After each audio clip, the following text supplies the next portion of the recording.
जय बोलो देवादिदेव 1008 श्री भगवान महावीर स्वामी की जय जय जय।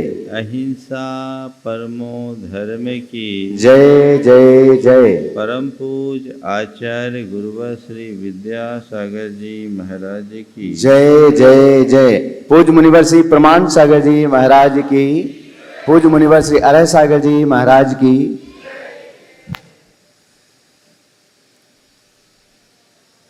हमारे जीवन के विकास में बहुत सारी बाधाएं आती, दोष और दुर्बलता हमारे जीवन की प्रगति को अवरुद्ध करती है, और न केवल प्रगति अवरुद्ध करती है अपितु हमारे जीवन की समरसता को भी खंडित करती है।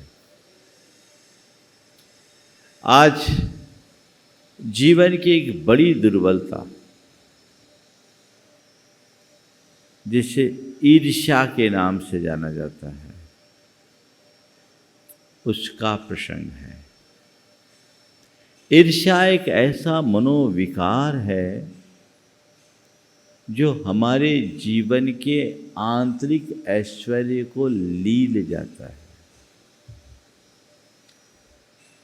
हमारे दुर्बलताएं तो अनेक हैं, पर इनमें दो दुर्बलता ज़्यादा प्रमुख दिखती है, वह है क्रोध और दूसरा है ईर्ष्या। पुरुषों में क्रोध की अधिकता दिखती है तो महिलाओं में ईर्ष्या का बाहुल्य दिखता है। ये दोनों दुर्बलताएं हैं।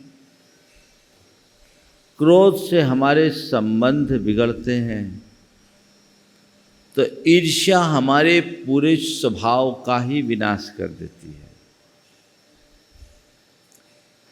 इस ईर्ष्या भाव से बचना हमारा पहला ध्येय होना चाहिए।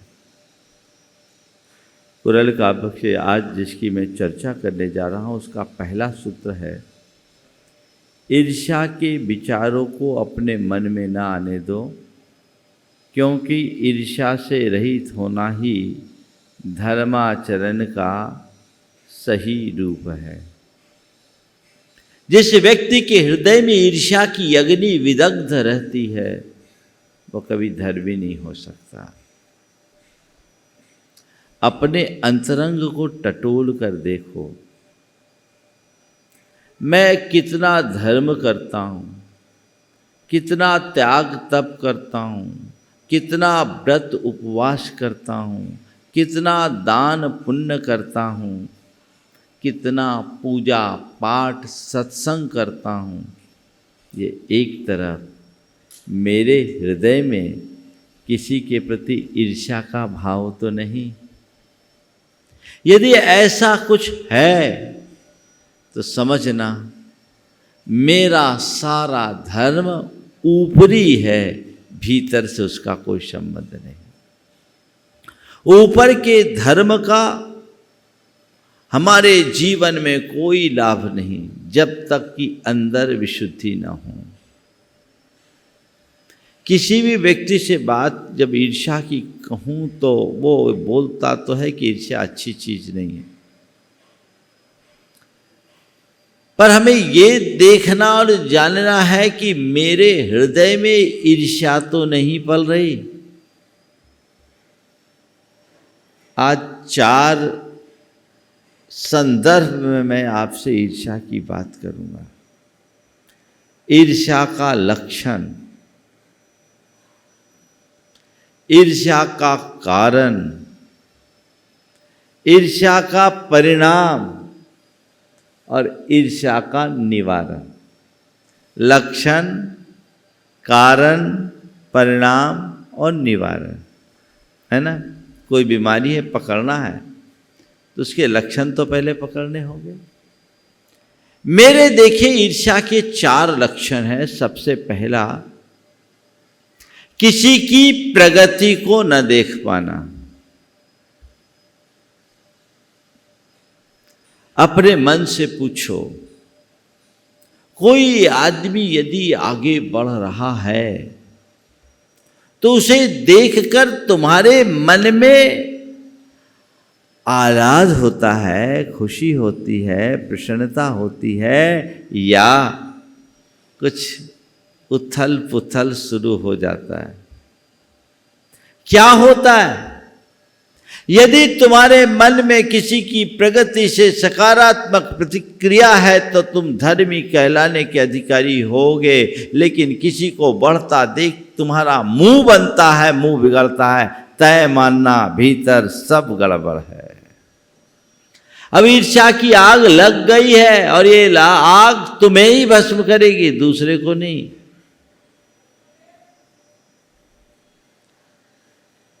ईर्ष्या की आग जहां लगेगी उसे ही जलाएगी, भले तुम दूसरों के लिए ईर्ष्या कर रहे हो। अपने मन को टटोलो। आप लोग रोज मेरी भावना में बोलते हो, देख दूसरों की प्रगति को कभी न ईर्ष्या भाव होता। क्या मन में आता है?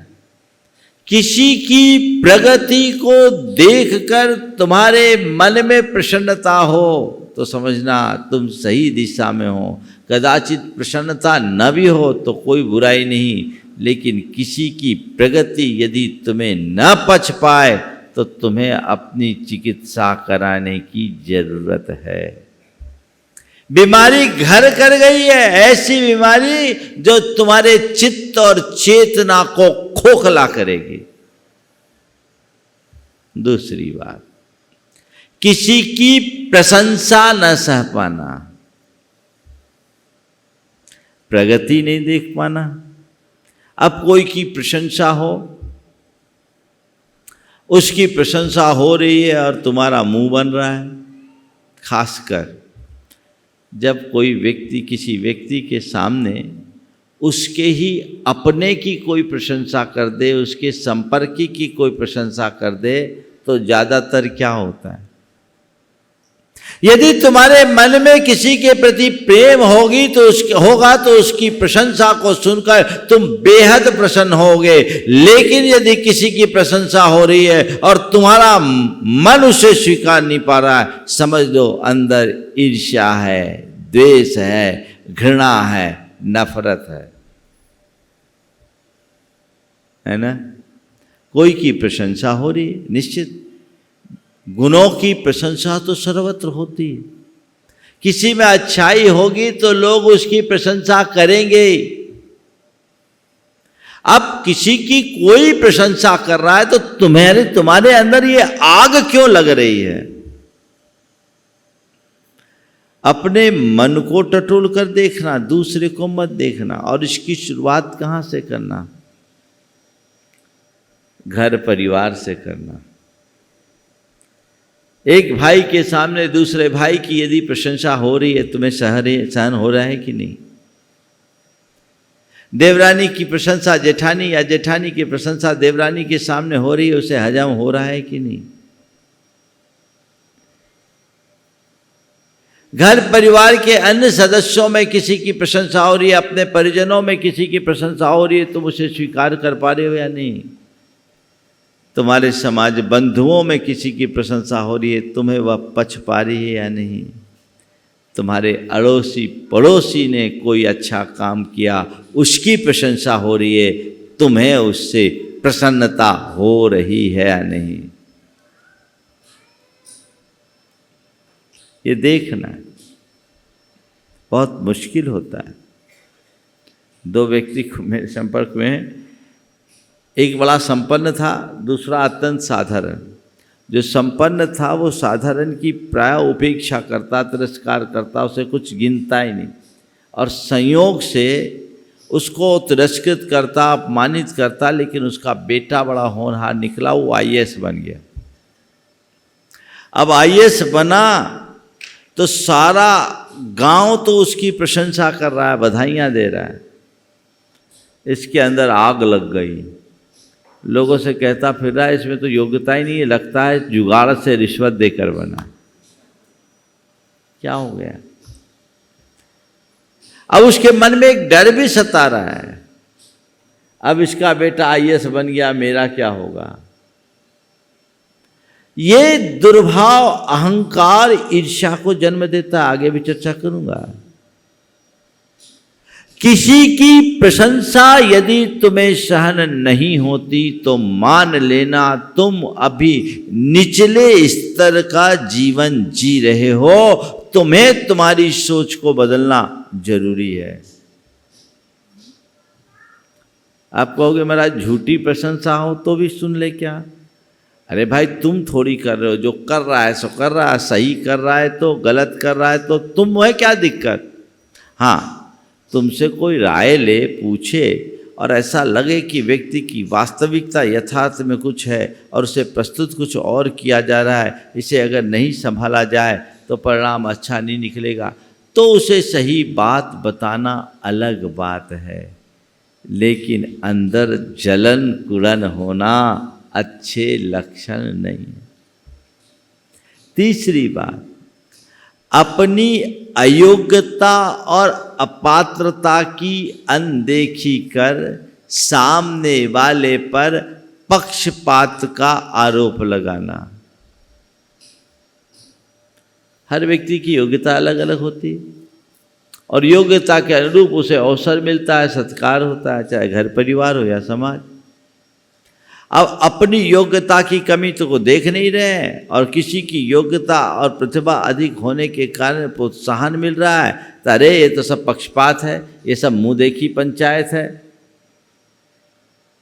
अरे और घर परिवार की बात तो छोड़ दो, साधु संतों को भी लपेट लेते हैं। महाराज लोग भी बड़े बड़े को देखते हैं। अरे तो बड़े बड़े को देखते, तू बड़े जैसा काम तो कर। 1000 भिखारी बड़ा या एक सेठ? एक सेठ हजारों भिखारी को सेठ बना सकता है, पर 1000 भिखारी मिलकर एक सेठ नहीं बन सकता। अगर किसी के अंदर योग्यता है, उसकी प्रतिभा है, उसका योगदान है, तो उसे अवसर मिलना ही चाहिए और मिलता ही है। तुम क्यों परेशान हो रहे हो? तुम अपनी योग्यता को तो बढ़ाओ। लेकिन ईर्ष्यालु व्यक्ति इस बात को स्वीकार नहीं कर पाता। एक बार एक व्यक्ति झरने के पास कटोरा लेकर गया, कटोरा बढ़ाया, कटोरा भर गया। तभी देखा एक पनिहारी ने एक मटका लेकर आई, मटका रखी, मटका भर गया। थोड़ी देर बाद एक पन भरवा आया, वो पूरा भार रखा तो भार भर गया। अब क्या इसके मन में आग लग गई कि ये झरना कैसा पक्षपाती है। पन भरवे को पूरा भार, पनिहारिन को पूरा मटका और मुझे बस एक कटोरा, मेरे लिए बस एक कटोरा। अब बताओ ऐसे लोगों के लिए झरना क्या कहे? भाई झरना तो अब भी बह रहा है, वह सब लुटा रहा है, तुम अपना पात्र तो बड़ा करो। ईर्ष्यालु अपनी पात्रता और योग्यता के विकास के लिए प्रयत्न नहीं करता, दूसरों पर पक्षपाती होने का आरोप जरूर मढ़ता है। और चौथा लक्षण है व्यर्थ ही जलना कुढ़ना। कुछ लोगों की आदत ही होती, कुछ हो बस अपने आप जलन कुढ़न का स्वभाव बन जाता है। एक अम्मा दिनों दिन दुबली होते जा रही थी, जांच कराए कोई बीमारी न निकले।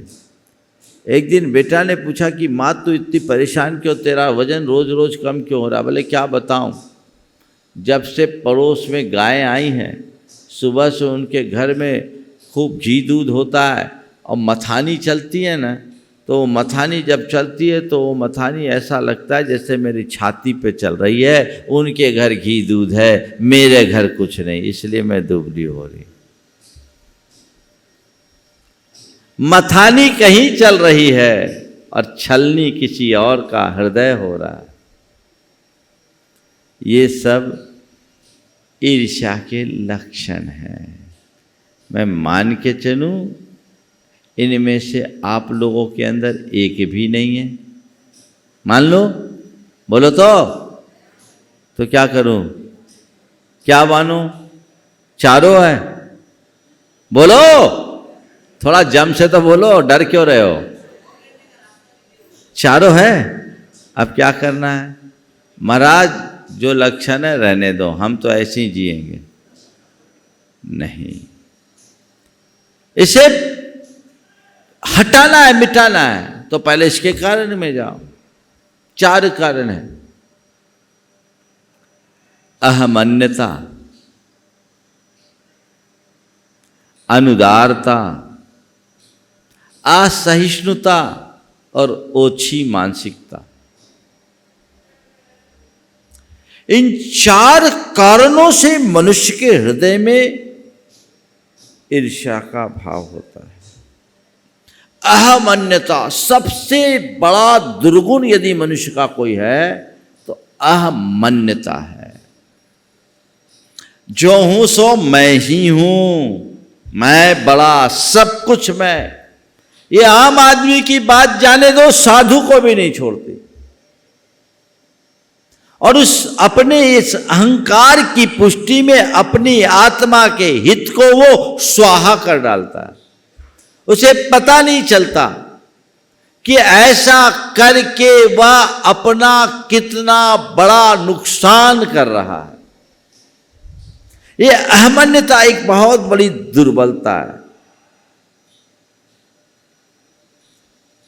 अपने अंदर देखो क्या लगता है, जो कुछ हूं सो मैं हूं, मैं ही सब कुछ हूं। यदि ये होगा ना तो बाजू में जो कोई दूसरा बढ़ता दिखेगा तुम उसको बर्दाश्त कर ही नहीं पाओगे। उसे अपने रास्ते से हटाने के लिए कुछ भी करोगे, उसको डाउन करने के लिए तरह तरह के तिकलम लगाओगे। किसी न किसी प्रकार से येन केन प्रकारेण तुम उसे अपना कांटा मानकर हटाने की कोशिश करोगे। तो ये अहमन्यता, समझ गए ना? मेरे भीतर है तो नहीं। यदि ये पनप रही है तो ईर्ष्या पनपते रहेगी, उससे बचा नहीं जा सकता।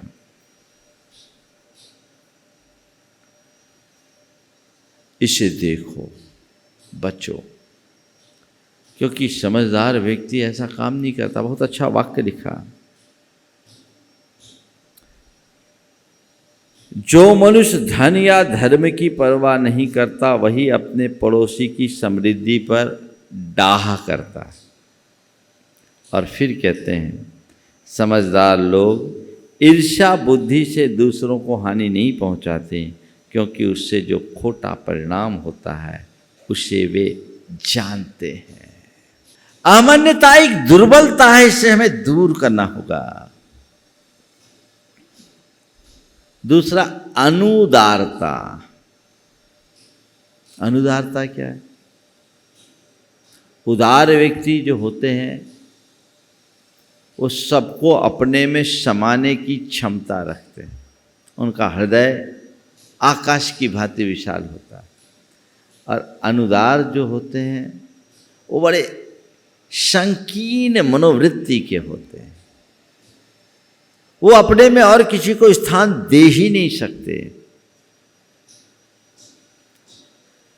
किसी और को प्रोत्साहित कर ही नहीं सकते, किसी और को आगे बढ़ता देख ही नहीं सकते। तो ईर्ष्या भाव का जन्म होता ही रहेगा। तीसरी बात है असहिष्णुता, सहन शक्ति की कमी। असहिष्णु व्यक्ति बात बात में प्रतिक्रियाएं देता है, हर छोटी बड़ी बात में प्रतिक्रियाएं, और उसकी प्रतिक्रियाएं उसके अंदर आग लगाती है। जब चीज़ों से हम प्रभावित होते हैं तो मन में द्वेष जन्मता है, और द्वेष जन्मता है तो ईर्ष्या की आग उत्पन्न होती है। जो व्यक्ति सहनशील होता है, वो उदार होता है, वो क्षमा करने की सामर्थ्य अपने भीतर विकसित करता है, तो उसके मन में न किसी के प्रति द्वेष होता है और न ही उसके हृदय में किसी से ईर्ष्या हो पाती है। तो असहिष्णुता एक बड़ा कारण है, और ओछी मानसिकता सबकी जड़। छोटी सोच वाले लोग कभी किसी को आगे बढ़ते देखेंगे ही नहीं। देवरानी मायके गई, मायके से उसके भाई ने उसे मोतियों का एक हार दिया, बहुत सुंदर हार। अब देवरानी जब उस मोतियों के हार को पहनकर आई, जेठानी ने देखा तो अंदर से जल गई। पूछा, ये हार कहाँ से आए? बोले मेरे भाई ने दिया। अब जेठानी क्या बोलती है, अरे बहन देख, आजकल मार्केट में बड़ा गड़बड़ काम होता है, ये हार मुझे दिखा, क्योंकि असली मोती बोलकर नकली दे देते हैं, तो मुझे दिखा, मैं अपने दांतों से चबा के देखूंगी, अगर असली होंगे तो बच जाएंगे, नकली होंगे तो टूट जाएंगे। तो उसकी देवरानी भी जान गई।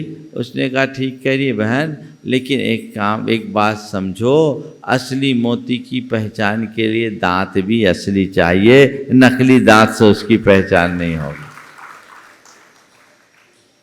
असली मोती की पहचान के लिए दांत असली चाहिए। छोटी सोच वाला व्यक्ति, ओछी मानसिकता वाला व्यक्ति एक दूसरे को सुलगाने का काम करता है, बात बात में भड़क जाता है, छोटी छोटी बात को अपनी प्रतिष्ठा का प्रश्न बना लेता है, और वहां इस प्रकार की ईर्ष्या, विद्वेष, घृणा और नफरत की दुर्भावनाएं पनपने लगती है। तो ये 4 कारण हैं। इसका परिणाम क्या है? ईर्ष्या का परिणाम क्या है? विद्वेष, विरोध, वैर और विध्वंस। विद्वेष, विरोध, वैर और विध्वंस। ईर्ष्या हुई तो सबसे पहले मन में द्वेष होता है, उस आदमी के प्रति दुर्भाव आना शुरू हो जाता है, उसे देखकर व्यक्ति सहज नहीं रह पाता। और जब मन में द्वेष होता है तो फिर उसका विरोध करना शुरू करता है। वो किसी भी तरीके से विरोध करेगा, प्रतिवाद करेगा, प्रतिरोध करेगा। कई बार हिंसक प्रतिरोध भी होता है, जिससे ईर्ष्या होगी। अगर कोई मौका आएगा तो व्यक्ति उसका विरोध किए बिना रहेगा नहीं, क्योंकि विद्वेष है तो विरोध है, चाहे वो अच्छी बात हो चाहे बुरी बात। विद्वेष में विरोध होता ही है। जैसे राजनीति में होता है, तो राजनीति में एक पार्टी वाले दूसरे पार्टी वाले का विरोध करेंगे, वही उनका धर्म बना हुआ है। नीति का विरोध करना अलग बात है, लेकिन जब नीति एक तरफ और पार्टी ही विरोध हो जाए तो वो विरोध के लिए विरोध होता है।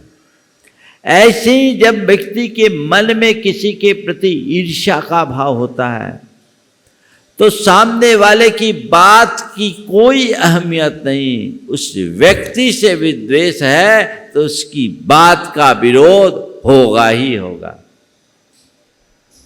बात बात में विरोध, अंदर शत्रुता का भाव बनता है, और फिर वैर की गांठ बन जाती है। क्या बनती है? वैर। विरोध जब बढ़ता है तो बैर का रूप धारण कर लेता है। विद्वेष से विरोध और विरोध से बैर। कल हमने पार्श्वनाथ भगवान के जीवन चरित्र की बात की, समझा। देखो बैर का परिणाम क्या होता है। कमठ का एक तरफा बैर 10 भव तक पीछा नहीं छोड़ा। जिसके हृदय में किसी के प्रति बैर भाव बंध जाता है, तो अपना बैर भुनाने के लिए वह व्यक्ति कुछ भी करने के लिए आमादा होता है, फिर कुछ भी कर सकता है। और बैर का परिणाम विध्वंस, सर्वनाश।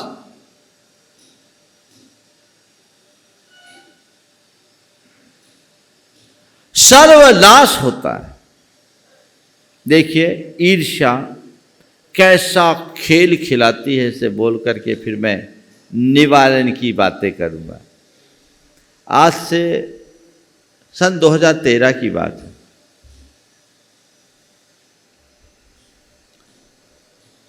एक घटना प्रकाश में आई। एक भाई ने दूसरे भाई की हत्या करवा दी। आप लोगों ने सुना होगा, जो समाचार अखबारों में आया उसके हिसाब से कह रहा हूं। दो भाई थे, दोनों का समान व्यवसाय था और दोनों के ब्रांड नाम, मैं नाम नहीं ले रहा हूं ब्रांड का, लेकिन दोनों का ब्रांड नाम में केवल पहले अक्षर में अंतर था। समान व्यवसाय, बहुत सारी चीज़ें मुझे सेंसर करनी पड़ती है। मैं नहीं चाहता कि अब 2013 की बात फिर से 22 में ताजी हो, लेकिन अपने ही समाज के दो भाइयों की बात मैं कर रहा हूँ। दोनों का एक समान व्यापार, दोनों का ब्रांड नाम भी लगभग एक, केवल पहले अक्षर का अंतर। पर छोटे भाई का कारोबार बड़े भाई से कुछ ज्यादा चल गया। बड़े भाई का कारोबार भी कम नहीं था, लेकिन छोटे भाई का व्यापार कुछ ज्यादा चला। बड़े भाई को ये बर्दाश्त नहीं हुआ, मन में द्वेष, उसे कई तरीके से नुकसान पहुंचाने का कोशिश किया, विरोध किया, लेकिन जितना विरोध किया उतना वो बढ़ता गया। कहते हैं ना, गुलाब को जितना कुतरो गुलाब उतना खिलता है। इसके अंदर वो विरोध वैर का रूप धारण कर लिया और उस व्यक्ति ने अपने सगे भाई को सुपारी देके मरवा दिया। मंदिर के दर्शन करके बाहर निकल रहा था और उसकी हत्या हो गई। पकड़ा भी गया, सारा सत्यानाश हो गया, क्योंकि विरोध के बाद बैर और बैर के बाद विध्वंस तो होना ही है। ये स्थिति होती है मनुष्य के मन में पनपने वाले ईर्ष्या के विकार के कारण। इसलिए सावधान होइए और ऐसी दुर्बलता से अपने आप को दूर रखिए। थोड़ी सी ईर्ष्या भी भयानक रूप ले सकती है, मनुष्य की बुद्धि को ऐसा विकृत कर देती है कि वो कहीं का नहीं रहता। अब उससे बचने के भी 4 उपाय बाकी 5 मिनट में बता देता हूं। क्या करें? ईर्ष्या से बचने के लिए क्या करें? सकारात्मक सोचे। पहली बात, यदि तुम्हारे अंदर सकारात्मक सोच होगी तो कभी किसी से ईर्ष्या का भाव ही नहीं होगा। चलो मैं नहीं बढ़ पाया, वो तो बढ़े। देखिए, सकारात्मक और नकारात्मक सोच का क्या अंतर होता है। एक ही 3 भाइयों का परिवार, जिसमें एक का बेटा, माने 2 का बेटा एक क्लास में पढ़ रहा था और दोनों आईआईटी के लिए तैयारी कर रहे थे। एक का सिलेक्शन हो गया और 25वीं रैंक आई और दूसरा सेलेक्ट नहीं हो पाया।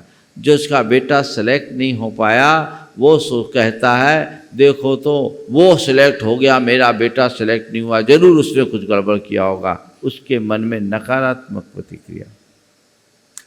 और दूसरा भाई कह रहा है कि चलो हमें इस बात की खुशी है कि हमारे परिवार का एक बेटा तो सिलेक्ट हुआ, उससे प्रेरित होकर के दूसरा बेटा भी आगे बढ़ेगा, इस अटेम्प्ट में नहीं अगले अटेम्प्ट में होगा। ऐसे भी कितने लोग हैं जो एक ही अटेम्प्ट में निकलते हैं।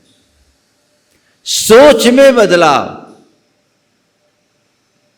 चीजों को सकारात्मक रूप से देखिए। तुम अगर कोई प्रगति उपलब्धि पा सको अच्छी बात है, पर किसी दूसरे की उपलब्धि होती है उससे हर्षित होगे, जलोगे नहीं, यदि तुम्हारी सोच सकारात्मक होगी। दूसरी बात, अपनी लाइन लंबी करने की कोशिश कीजिए। दूसरों की लाइन को छोटी करने में अपनी शक्ति लगाने की आदत बंद कीजिए। अपनी लाइन लंबी कीजिए, जितना बन सके अपनी लाइन को लंबी करो। तुम्हारे लिए तो पूरा आकाश अनंत आकाश है, बढ़ो ना, तुम दूसरों से क्यों चिढ़ रहे हो? जितनी शक्ति तुम दूसरों के बारे में सोचने में लगाओ, उतनी शक्ति अपनी प्रगति में लगा दो, तो पता नहीं तुम कौन से आसमान तक पहुंच जाओ। तय कीजिए, आज से मैं अपनी लाइन को लंबी करने की ही कोशिश करूंगा, अपनी सारी शक्ति अपनी प्रगति में लगाऊंगा, दूसरों की बातों को कभी काटने की कोशिश नहीं करूंगा। तीसरी बात, औरों की गुणों को ग्रहण करने की दृष्टि जगाइए, गुणग्राही बनिए। दूसरों के गुण ग्रहण को देखोगे तो गुण ग्रहण का भाव रहे नित्य, दृष्टि न दोषों पर जावे। आपकी गुणों पर दृष्टि होगी, गुणानुरागी दृष्टि होगी, आप उसकी प्रशंसा करने के आदि बन जाओगे। आपके मन में ईर्ष्या का भाव नहीं होगा। आप गुणों को देखिए, उसके गुणों की तरफ देखिए। कोई भी गुण है और उसकी किसी में गुण दिखता है तो उसकी प्रशंसा करना शुरू कर दीजिए हृदय से, और किसी गुणी ने आपको सहयोग दिया, धन्यवाद करना शुरू कर दीजिए। आपको कोई कठिनाई नहीं होगी। और ईर्ष्या से बचना है तो उसका एक बड़ा सूत्र है, जो भावना योग के लिए आपका एक बहुत अच्छा कमांड बन सकता है कि यदि आप ईर्ष्या से बचना चाहते हो तो बस मुझे सबसे प्रेम रखना है, सभी मेरे मित्र हैं, मेरा मन पवित्र है। सभी मेरे मित्र हैं, मेरा मन पवित्र है, और इसके लिए क्षमा करने की सामर्थ्य विकसित कीजिए। अगर क्षमा भाव आ गया तो सब मित्र हो जाएंगे।